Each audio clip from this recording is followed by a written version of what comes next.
दोस्तों, आज से करीब 4500 साल पहले इजिप्ट में एक ऐसा अजूबा बनाया गया जो आज के दिन तक लोगों को चौंका कर रख देता है। The great pyramid of Giza 147 metre की हाइट पर बना, इंसानों के द्वारा बनाई गई यह सबसे ऊंची चीज थी करीब 4000 सालों तक। इतने भारी भरकम पत्थर इसे बनाने के लिए इस्तेमाल किए गए थे, जिससे कि इस पूरे पिरामिड का वजन 60 लाख टन बताया जाता है। इसे आप कंपेयर करो आज के दिन की सबसे ऊंची इमारत बुर्ज खलीफा से, जिसका वजन सिर्फ 5 लाख टन है। सबसे हैरान कर देने वाली चीज यहाँ पर यह है कि आखिर इसे बनाया कैसे गया, क्योंकि उस जमाने में लोगों के पास कोई क्रेन्स नहीं थी, कोई बुलडोजर्स नहीं थे, कोई बड़ी टेक्नोलॉजी नहीं थी, यहां तक कि इन लोगों के पास पहिए भी नहीं थे। लेकिन फिर भी इन लोगों ने एक ऐसा बनाया जो आज के दिन तक खड़ा है। सोच कर देखो, 4500 साल तक कोई बिल्डिंग बनी रहे, इतनी जलती हुई गर्मी में तूफान आए, बारिश आए, दुनिया में कोई भी इतनी बड़ी, इतनी पुरानी चीज नहीं है जो आज तक सरवाइव कर पाई हो। तो आखिर कैसे हो पाया ये सब, आइए समझते हैं दोस्तों इस पिरामिड का रहस्य आज के इस वीडियो में। यहां पर एक जरूरी बात, आप लोग चैनल को सब्सक्राइब कर दिया करो ताकि ऐसे ही रहस्यों से भरी मिस्ट्री आपके सामने पेश कर सकूं। इतिहास में दोस्तों, हम जितना पीछे जाते हैं उतना ही मुश्किल होते जाता है शोर शॉर्ट पता लगाना कि आखिर क्या हुआ था, कैसे हुआ था और कब हुआ था। तो अनुमान लगाया जाता है कि the great pyramid of Giza को बनाया गया था साल 2560 बीसी में फैरो खुफू के द्वारा। ये पुराने जमाने के इजिप्ट में जो राजा महाराजा होते थे, हम उन्हें फैरो करके पुकारते हैं। फैरो खुफू की अगर बात करें तो हम इन राजा के बारे में ज्यादा नहीं जानते, बस इतना जानते हैं कि ये सेकंड राजा थे पुराने साम्राज्य के चौथे राजवंश का। एग्जैक्टली कितने सालों तक इन्होंने राज किया था, इस पर काफी चर्चा होती है। हिस्टोरियंस कुछ एस्टिमेट लगाते हैं, 23 साल, कोई कहता है 34 साल, तो कोई 60 साल से ज्यादा का समय भी बताता है। ये पिरामिड नाइल नदी के किनारे लोकेटेड है। अगर आप फोटोज और वीडियोस में देखोगे, आपको दिखेगा कि ये एक इकलौता पिरामिड नहीं है। इस जैसे दिखने वाले 2 और पिरामिड्स दिखते हैं, सेम जगह पर बनाए गए हैं।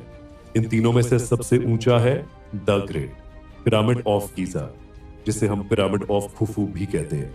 इससे छोटा है पिरामिड ऑफ काफ्रे, जो सेकंड लार्जेस्ट पिरामिड है इजिप्ट में।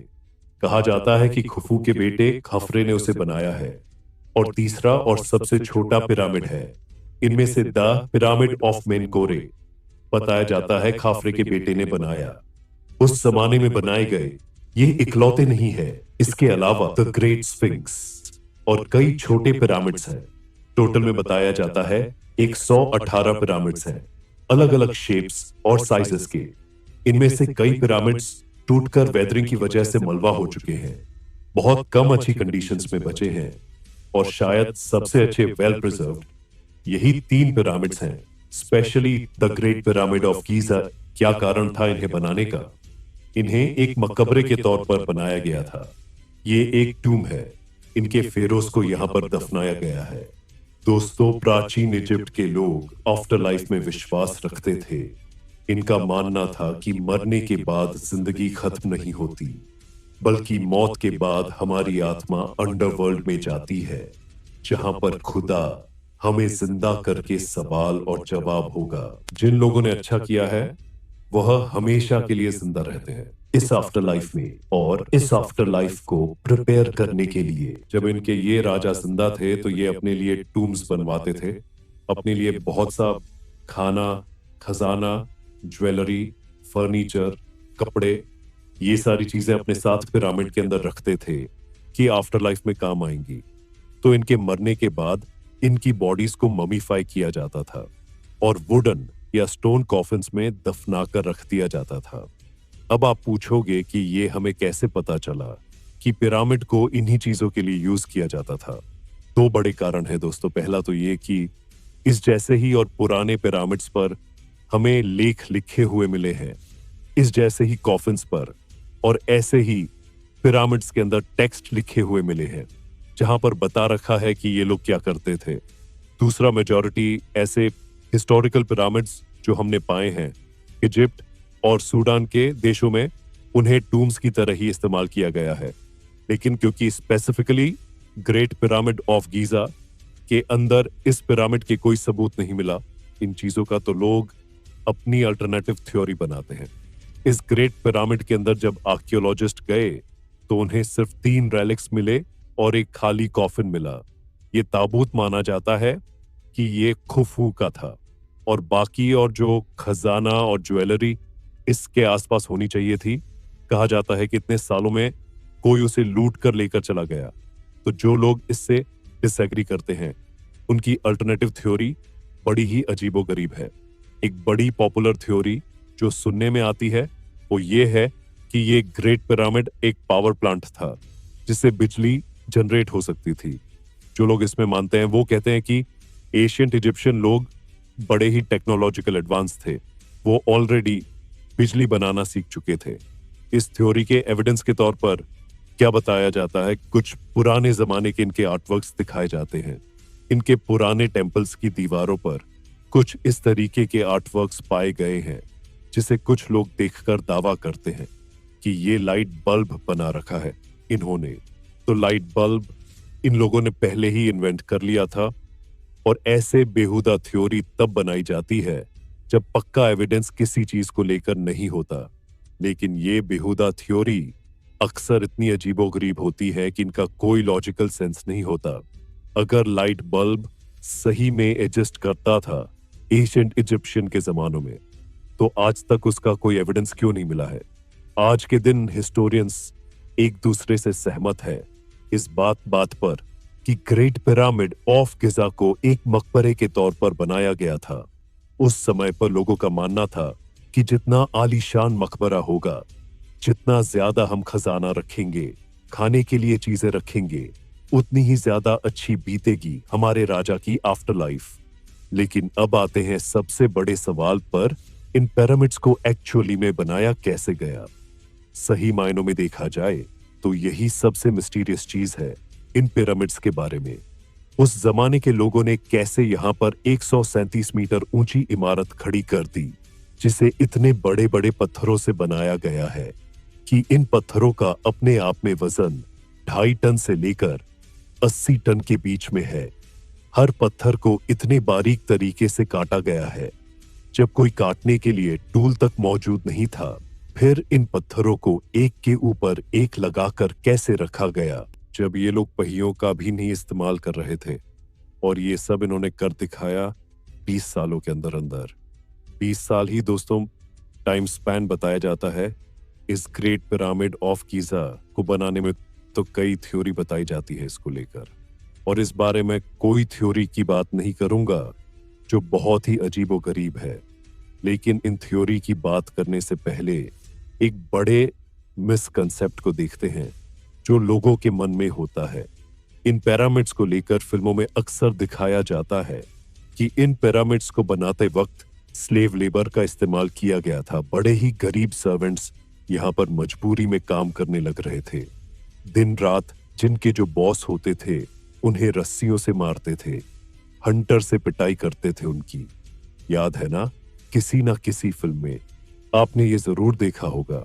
काफी समय तक लोगों को लगता था कि ऐसे ही स्लेव्स ने इन पिरामिड्स को बनाया है, लेकिन आज के दिन हम जानते हैं कि एक्चुअली में ऐसा बिल्कुल भी नहीं था। जो लोग इस पिरामिड को बनाने के लिए काम कर रहे थे वो हाईली स्किल्ड लेबर्स थे।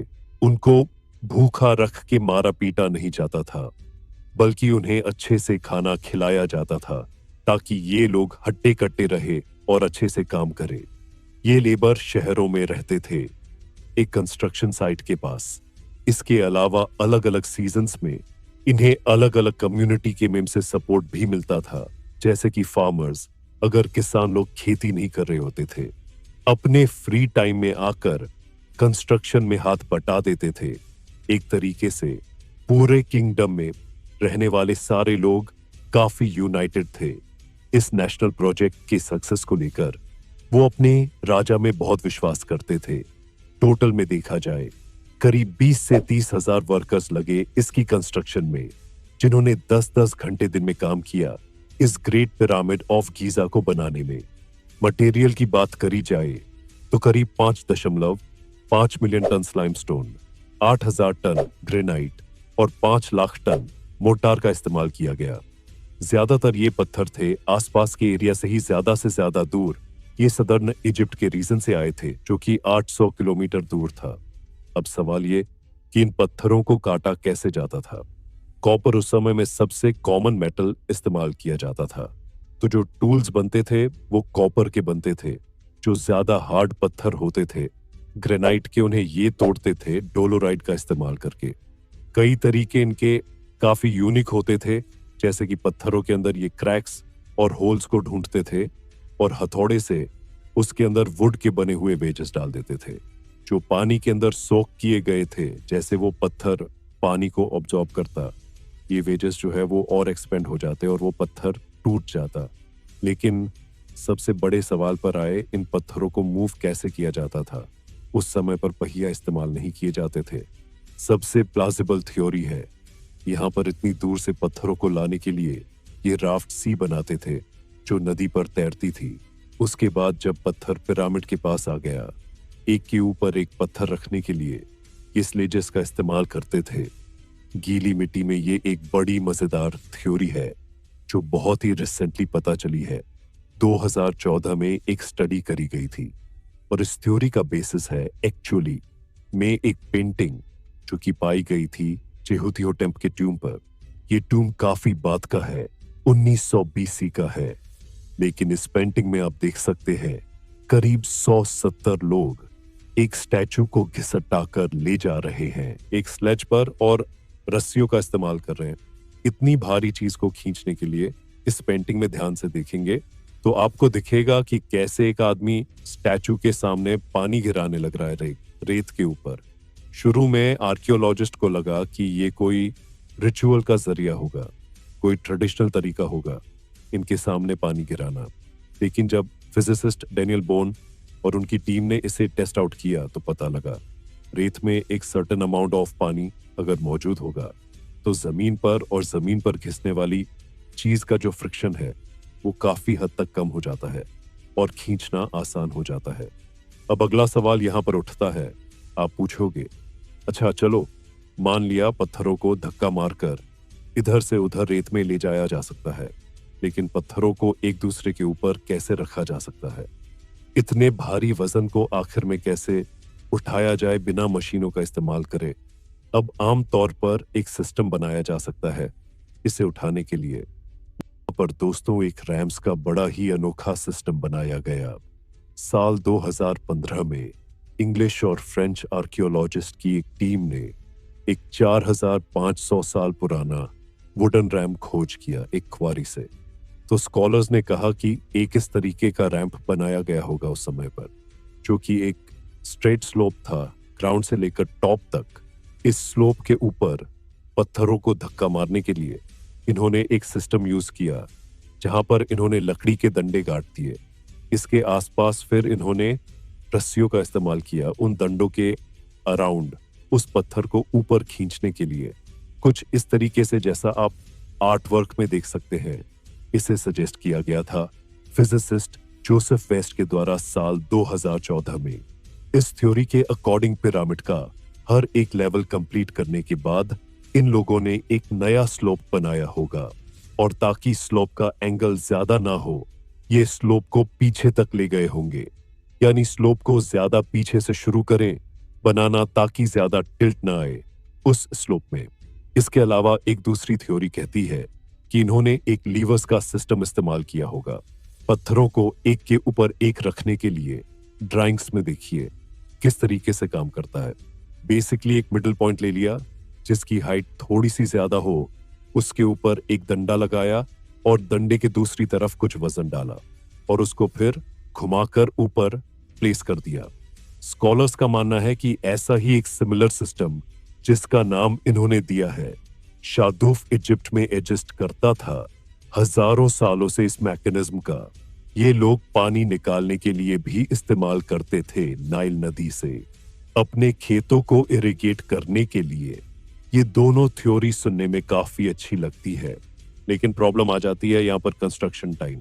हम जानते हैं कि पिरामिड्स को 20 सालों के अंदर अंदर कंप्लीट किया गया था। अब 20,000 लोग अगर एक एक करके यहाँ पर पत्थर इस तरीके से ट्रांसपोर्ट करेंगे तो हर 3 मिनट पर एक एक पत्थर यहाँ पर प्लेस किया जाना चाहिए, साल के हर एक दिन पर। यही रीजन है दोस्तों कि आज के दिन तक ये चीज एक बड़ी मिस्ट्री है। ये दोनों थ्योरी सुनने में ठीक लगती है लेकिन पूरी तरीके से एक्सप्लेन नहीं करती कि एग्जैक्टली क्या हुआ यहाँ पर। हम यहाँ पर ये जरूर जानते हैं कि शुरू की कुछ जो पिरामिड की लेयर्स हैं उन्हें बिना किसी मोटार यानी बिना किसी गारा के प्लेस किया गया था, लेकिन ऊपर की लेयर्स में मोटार जरूर ऐड किया गया था, जिसकी वजह से स्टेबिलिटी बढ़ती है स्ट्रक्चर की। और यही कारण है कि इतने हजारों सालों में कई भूकंप भी आ गए, फिर भी ये पिरामिड ऑफ गीजा आज के दिन तक खड़ा है। वैसे इस मोटार के बारे में भी एक मिस्ट्री है। फाइनली कंस्ट्रक्शन की आखिरी स्टेप, पिरामिड की जो बाहर की लेयर थी वो बड़े ही फाइन वाइटिस लाइमस्टोन से बनी थी, जिसका मतलब ये है कि जब भी यहाँ पर सनलाइट आती थी ये सारे पिरामिड्स बहुत ही वाइट कलर के चमकते होंगे। ये एक ऐसी चीज है जो इतने हजारों सालों बाद टूट गई है। ये बाहर की लेयर खत्म हो चुकी है खुफू के पिरामिड से, लेकिन खाफरे के पिरामिड में ऊपर ऊपर आप थोड़ा सा अभी भी देख सकते हैं। इस लेयर को अब कंस्ट्रक्शन से आगे बढ़कर इन पिरामिड्स के डिजाइन पर आए तो ये भी बड़ी चौंकाने वाली बात है। क्या आप जानते हैं इन पिरामिड्स को इस तरीके से डिजाइन किया गया है कि इनकी चारों directions north east south west में एग्जैक्टली पॉइंट कर रही है। एक बहुत छोटा सा एरर है ऑलमोस्ट, यही मान लो कि बड़े ही एक्यूरेट तरीके से चारों डायरेक्शंस की तरफ पॉइंट कर रहे हैं। कैसे हो सकता है? ये उस वक्त कोई कंपास मौजूद नहीं था, कोई मॉडर्न टेक्नोलॉजी नहीं थी, जीपीएस टेक्नोलॉजी नहीं थी। तो एक बार फिर से रिसर्चर्स ने अपनी थॉट्स देने की कोशिश करी है कि इजिप्शियंस ने इतना हाई लेवल ऑफ प्रिसीजन कैसे अचीव किया। एक पॉपुलर थ्योरी इसको लेकर बताई जाती है कि जब धरती का टिल्ट इस तरीके से हो जाता है कि दिन और रात एग्जैक्टली इक्वल होते हैं, जमीन पर पड़ने वाली छाया बिल्कुल सीधी लाइन में होती है ईस्ट और वेस्ट डायरेक्शन की।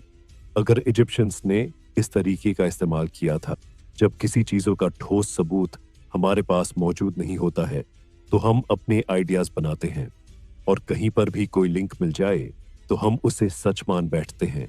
इसी चीज को ही एक और नए लेवल पर ले जाओ और एजरेट कर दो तो और अजीबोगरीब थ्योरी बनकर आती है। लोग कहते हैं कि एलियंस ने इन पिरामिड्स को बनाया है, क्योंकि ये पॉसिबल ही नहीं है कि इंसानों ने ये किया होगा। मेरी राय में ऐसी अजीबोगरीब थ्योरी साइंटिफिक थिंकिंग के खिलाफ जाती है। ये एक शॉर्टकट तरीका है बस किसी तरीके से कुछ सॉल्यूशन निकालने का। जब हमें सॉल्यूशन मिल नहीं रहा है तो बेहतर यह है कि हम स्वीकार करें कि ये चीजें हमें पता है, और जो चीजें नहीं पता हमें उन्हें हम क्लियर सामने रखें, ताकि आगे आने वाली पीढ़ियां, आगे आने वाले आर्कियोलॉजिस्ट, हिस्टोरियंस इस चीज में रिसर्च कर पाए और कोई कंप्लीट सॉल्यूशन और एक्सप्लेनेशन यहां पर दे पाए। वीडियो पसंद आया तो लाइक करें और अपनी थ्योरी को कमेंट में शेयर करें। सब्सक्राइब जरूर करना।